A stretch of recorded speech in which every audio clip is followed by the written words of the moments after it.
listriknya. Nah, kemudian manfaat yang selanjutnya yaitu sirkulasi udara lebih sehat dan higienis karena tidak adanya penyumbatan ruangan, tembok yang permanen, dan banyak sekat.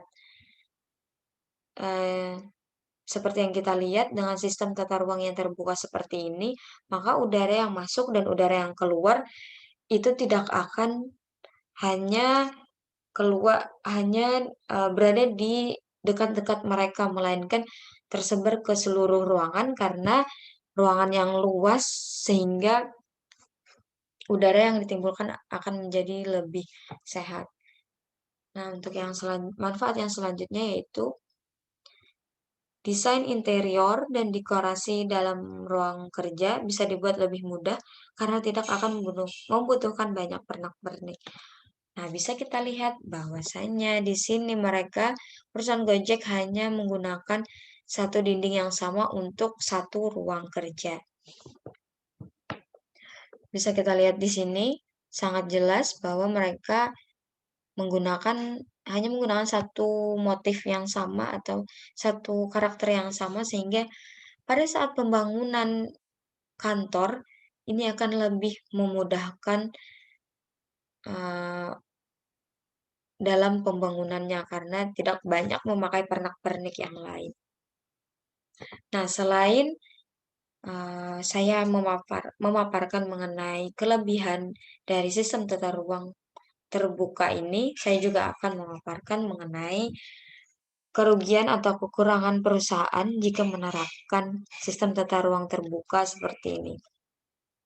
Nah, kerugian atau kekurangan yang pertama yaitu bisa menimbulkan suara bising.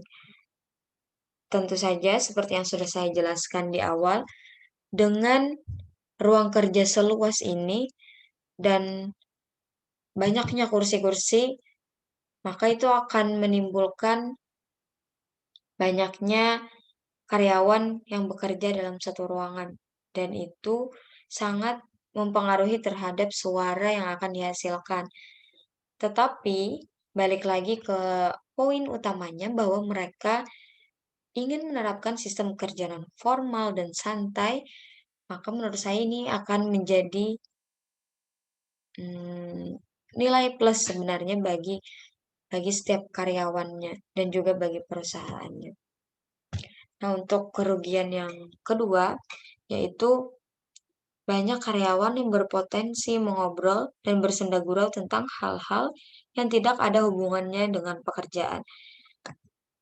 Ya karena mereka ditempatkan dalam satu ruangan yang sama, minusnya adalah yaitu ketika mereka banyak mengobrol sehingga melalaikan pekerjaan mereka dan minusnya lagi, parahnya lagi mereka mengobrolkan tentang hal-hal yang tidak penting, yang tidak ada kaitannya dengan pekerjaan. Karena mereka ditempatkan di ruang kerja yang sama, maka mereka akan lebih leluasa dalam mengobrol. Nah, uh, itu sedikit kekurangan dari sistem tata ruang yang terbuka. Nah, untuk yang terakhir, kekurangan yang terakhir yaitu kedudukan antara atasan dan karyawan menjadi tidak jelas karena berada dalam satu ruangan yang sama. Ya, bisa kita lihat dalam gambar yang saya tampilkan ini bahwasanya tidak ada sekat antara atasan maupun bawahan. Bawahan atau karyawan bisa dengan leluasa dimanapun mereka ingin duduk pada saat bekerja dan atasan pun juga begitu. Tidak ada yang bisa membedakan yang mana atasan dan yang mana bawahan. Mungkin orang-orang yang berada dalam satu struktur organisasi yang sama dalam perusahaan itu bisa membedakan, tetapi untuk orang-orang dari luar, misalkan ada tamu yang datang atau dan lain-lain sebagainya, mereka akan kebingungan untuk mencari atasan mereka, untuk mencari atasan dari si perusahaan Gojek ini karena tidak ada pembatas, tidak ada sekat yang menunjukkan bahwa ini adalah ruangan untuk sang pemilik perusahaan atau sang pendiri perusahaan atau pimpinan perusahaan. Karena sistem tata ruang yang terbuka seperti ini, maka itu akan, membuat orang lain bingung terhadap, yang mana si pimpinan dan yang mana si karyawannya. Nah, mungkin dari saya hanya itu yang dapat saya sampaikan mengenai analisis tata ruang yang digunakan atau yang diterapkan oleh perusahaan Gojek. Semoga, penjelasan saya ini bisa membantu teman-teman yang lain dalam menganalisa tata ruang tata ruang suatu perusahaan. Akhir kata saya ucapkan terima kasih dan, semoga, eee, hasil video saya bisa memuaskan dosen mata kuliah manajemen perkantoran yaitu Bapak Uno.